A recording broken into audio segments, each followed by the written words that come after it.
The 2025 athletics season was more than a collection of fast times and dramatic finishes. It marked the beginning of a shift that challenged long-held beliefs about sprint development and the limits of young athletes. For decades, the men's 100 meters was considered an event dominated by experience. Breaking the 10-second barrier was viewed as a milestone, achieved only after years of technical refinement, strength development, and exposure to elite competition. Teenagers were expected to learn, develop, and wait their turn. In 2025, that expectation began to disappear. Instead of a single prodigy making headlines, an entire generation of teenage sprinters emerged simultaneously. Across multiple countries and competitions, young athletes started producing times once reserved for established professionals. By the end of the season, teenagers had recorded 10 separate sub-10-second performances in the 100 meters, forcing coaches and analysts to reconsider traditional development timelines. What stood out wasn't only the speed, it was the confidence. These athletes showed no fear when lining up against Olympic finalists and world champions. They raced as if they already belonged among the sport's elite. Their performances suggested that the next generation was no longer preparing for the future. It had already arrived. One race perfectly captured this transition. An 18-year-old sprinter faced a veteran known for consistency and championship experience. Most expected the older athlete to control the race.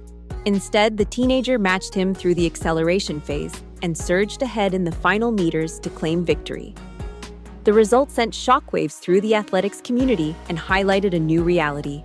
Reputation alone was no longer enough. As the season progressed, questions emerged. Was coaching improving? Were advances in biomechanics, recovery methods, and sports science accelerating development? The answer was likely a combination of all three. Modern athletes now have access to sophisticated training systems, detailed performance analysis, optimized nutrition, and recovery strategies at a much younger age than previous generations. Yet even with these advantages, what happened in 2025 felt extraordinary. Talent can create one exceptional performance. Consistency creates belief. And this generation delivered elite performances repeatedly in different competitions and conditions.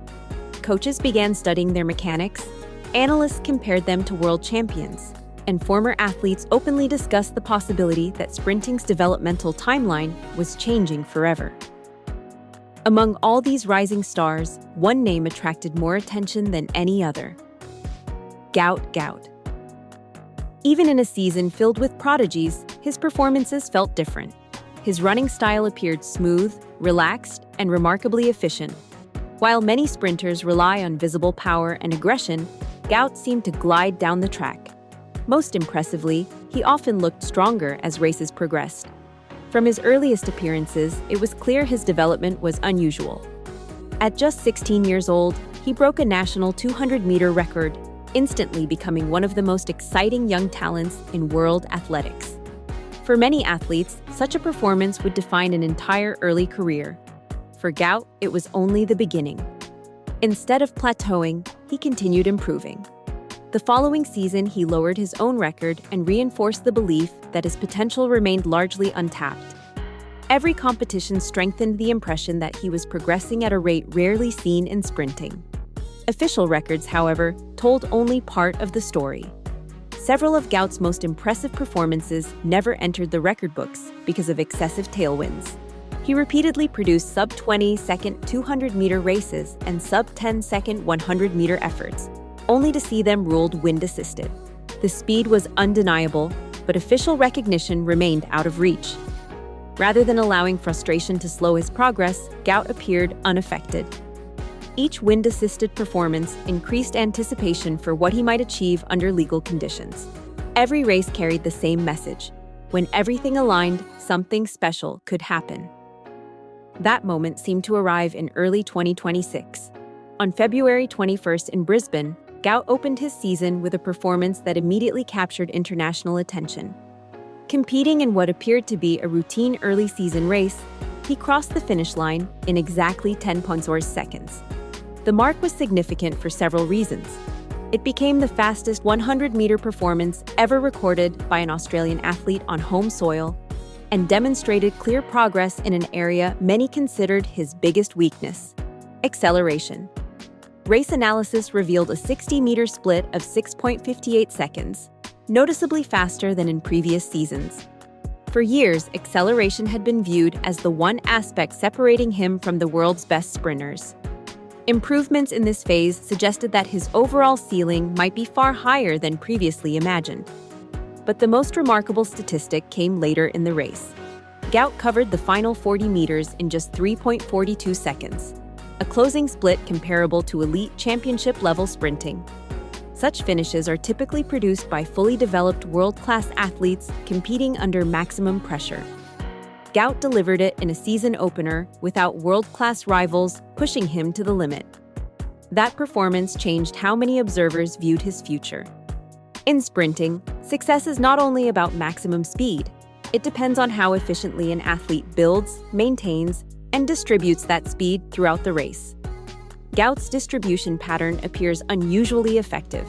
While some sprinters depend heavily on explosive starts, he accelerates smoothly and reaches top speed later, often gaining ground when others begin to fade. His stride mechanics further separate him from most competitors. Elite male sprinters generally require between 43 and 45 steps to complete the 100 meters.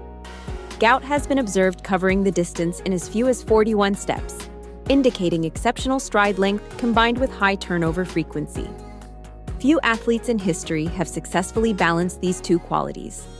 Analysts believe his slightly increased stride count in Brisbane may actually signal technical improvement.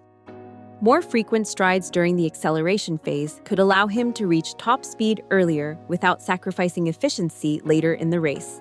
And that is what makes his future so intriguing. Despite already possessing world-class top-end speed, there remains clear room for improvement during the opening half of the race. If he continues refining his acceleration while maintaining his exceptional finishing strength, he could become one of the most dangerous sprinters in the world. Many experts now believe that a legal sub-10-second performance is inevitable. Some predict he could eventually run 9.95 seconds, or even faster. For most athletes, such a time would represent the achievement of a lifetime. For Gout Gout, it may simply be the beginning. His rise reflects something larger than the emergence of one talented athlete. It symbolizes a broader transformation taking place in sprinting. The 2025 season introduced a generation of fearless young athletes willing to challenge established stars and rewrite expectations about age and performance. Among that generation, Gout continues to stand apart through results rather than hype. Every race strengthens the belief that he could become one of the defining sprinters of his era. The athletics world is watching closely, because the next breakthrough may not simply produce another fast time. It may redefine what young sprinters are believed capable of achieving.